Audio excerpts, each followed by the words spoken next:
अपनी तरह से प्रयोग करें। अब आप दया कर दो हे सतगुरुदाता दयालु, हमारे मन को शुद्ध कर दो। अगर मन ठीक हो जाए तो सब ठीक है। कुछ नहीं बिगड़ा, मन बिगड़ा। कुछ नहीं खराब हुआ, मन खराब हुआ है।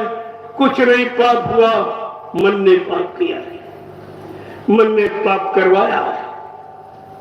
इसलिए प्रेमियों, कलयुग में सतगुरुदाता दयालु आए तो उन्होंने मन को पकड़ा।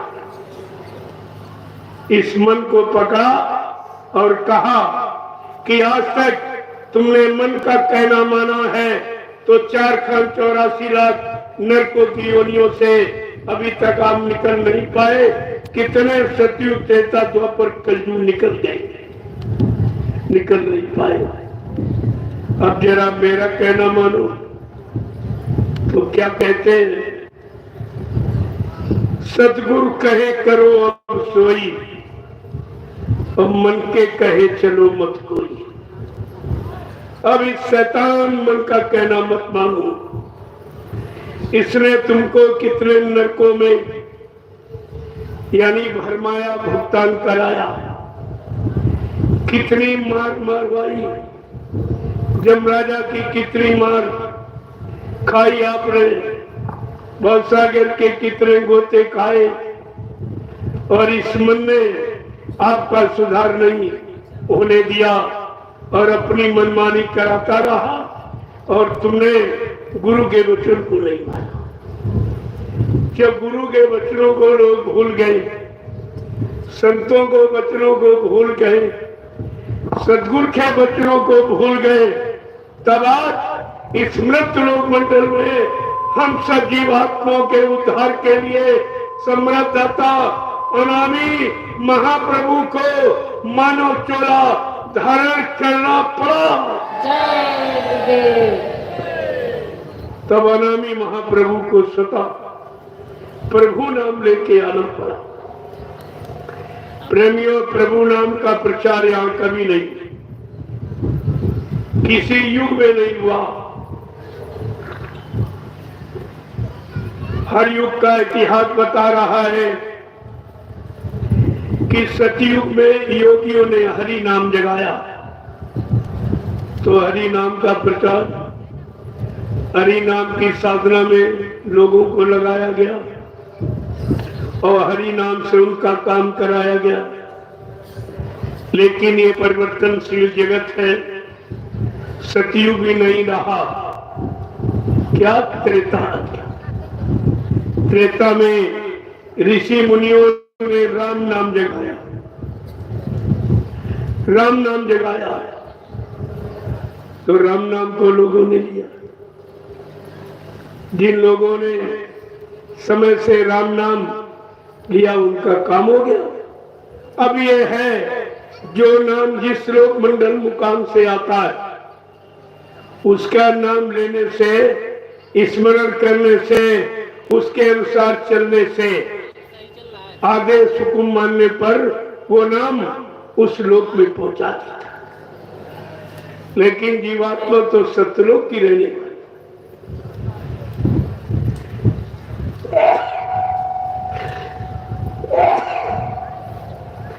ये तो किसी ने नहीं बताया। ये बीच के लोग से नाम आते रहे और बीच के लोग तक नाम पहुंचाते रहे। लेकिन जीवात्मा तो सतलोक की रहने वाली, जो सबसे ऊपर। जब तक वहां से कोई नहीं आएगा और नाम को नहीं जगाएगा, नाम को नहीं सिद्ध करेगा, नाम का प्रचार नहीं कराएगा, जीवात्मा को नाम से नहीं जोड़ेगा, और तब तक कोई जीवात्मा अपने घर नहीं जा सकती। प्रेमियों, यही हुआ कि सब कुछ होता रहा, नाम भी आपको मिलता रहा, लेकिन जीवात्मा को अपने घर ले जाने वाला नाम नहीं मिला। वो बिचारी जो की त्यों मृत्युलोक में पड़ी रही। कभी राजा के शरीर में कभी महाराजा के शरीर में, कभी धनी मानी ज्ञानी के शरीर में, लेकिन जीवात्मा का कल्याण नहीं हुआ। क्यों? जीवात्मा का कल्याण वही करेगा जहां की जीवात्मा रहने वाली है। उसी लोकमंडल मुकाम घर से जब कोई इधर आएगा और नाम को जगाएगा और नाम डोर शब्द डोर पकड़ाएगा और नाम रूपी बेड़ा भवसागर में लगाएगा और जीवात्माओं को नाम रूपी बेड़े पर बिठाकर भवसागर पार करके उसको उनके घर पहुंचाएगा, तब जीवात्माओं का आवागमन समाप्त हो जाएगा। ये तो बात प्रेमियों किसी को मालूम ही नहीं थी। यहाँ तक का भेद किसी की जानकारी में नहीं आया, तो सब बेचारे यहीं तक सीमित रह गए। आज ये अवसर मिला है घोर कलिकाल में, जब कोई जीवों का सहारा नहीं रहा, कोई सच्चा आधार नहीं रहा, कोई बचाने वाला नहीं रहा, कोई सच्चे रास्ते पर चलाने वाला नहीं रहा, कोई जीवात्मा को जगाने वाला नहीं रहा, तब सद्गुरुदाता दयालु अनामी महाप्रभु को स्वतः मानव चोला धारण करके मृत्यु मंडल पर आना पड़ा और ये काम करना पड़ा। अब हमें आपको ये सोचना चाहिए कितना अच्छा समय। वैसे तो कलयुग सबसे खराब माना गया, लेकिन प्रेमियों जीवात्माओं के लिए सबसे अच्छा समय। क्यों? जीवात्मा जगाने का काम यहाँ पर किसी ने किया ही नहीं।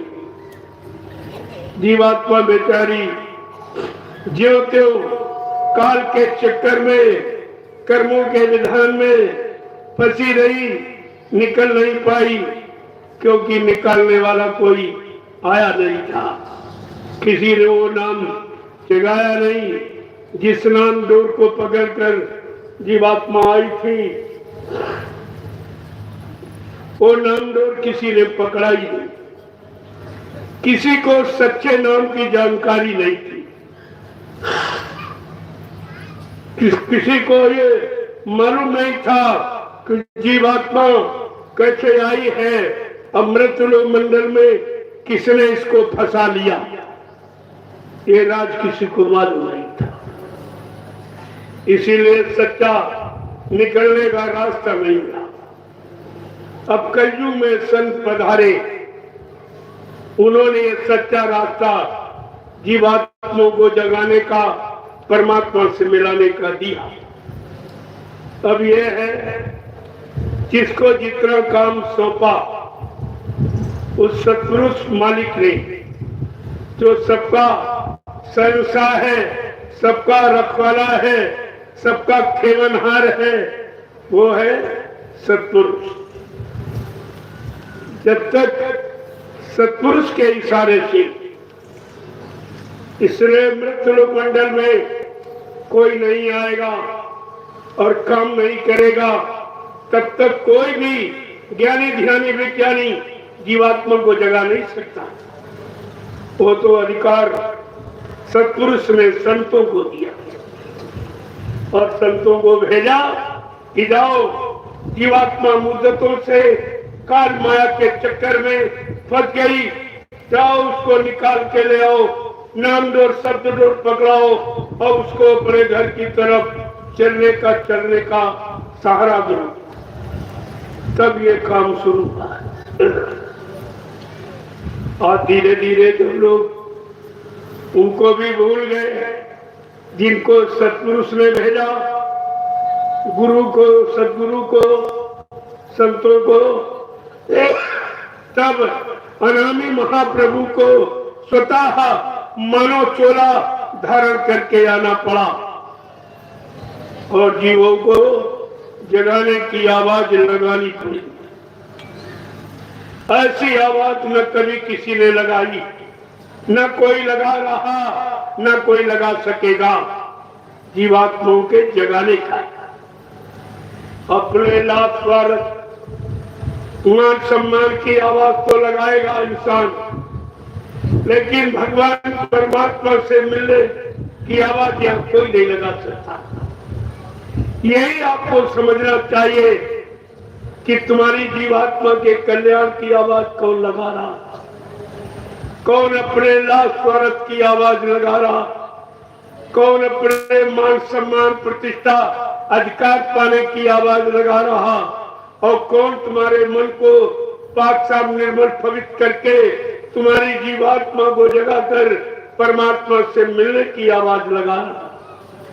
ये आपको समझना चाहिए था। अगर आपने ये समझा होता तो आज तुम्हारी ये हालत नहीं हुई। इसलिए सम्राट दाता दयालु ने आवाज लगा दी कि आओ प्यारे सतगुरु शरण में, कि एक दिन आना जरूर होगा। आओ प्यारे सतगुरु शरण में, एक दिन आना जरूर होगा। आओ प्यारे सतगुरु शरण में, एक दिन आना जरूर होगा। सत्संग सेवा भजन प्रभु का, एक दिन करना जरूर होगा। धन दौलत माल खजाने, इनको मूर्ख क्यों अपना माने। इततन नगरी तुच्छ देश से, एक दिन जाना जरूर होगा। इस तन नगरी और तुच्छ देश से, एक दिन जाना जरूर होगा। आओ प्यारे सतगुरु शरण में, एक दिन आना जरूर होगा। सत्संग सेवा और भजन प्रभु का, एक दिन करना जरूर होगा। क्या कह रहे महापुरुष? बुद्धि विवेक ज्ञान जो चाहो, तो सत्संग करना जरूर होगा।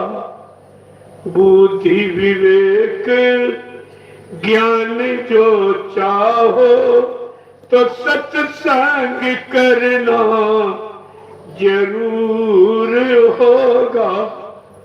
आओ प्यारे इस सतगुरु शरण में, एक दिन आना जरूर होगा। सत्संग सेवा भजन प्रभु का, एक दिन करना जरूर होगा। क्या कह रहे हैं? ईश्वर प्राप्ति अगर जो चाहो, ईश्वर प्राप्ति अगर जो चाहो, तो सतगुरु करना जरूर होगा। ईश्वर प्राप्ति अगर जो चाहो तो सतगुरु करना जरूर होगा। आओ प्यारे इस सतगुरु शरणों में एक दिन आना जरूर होगा। सत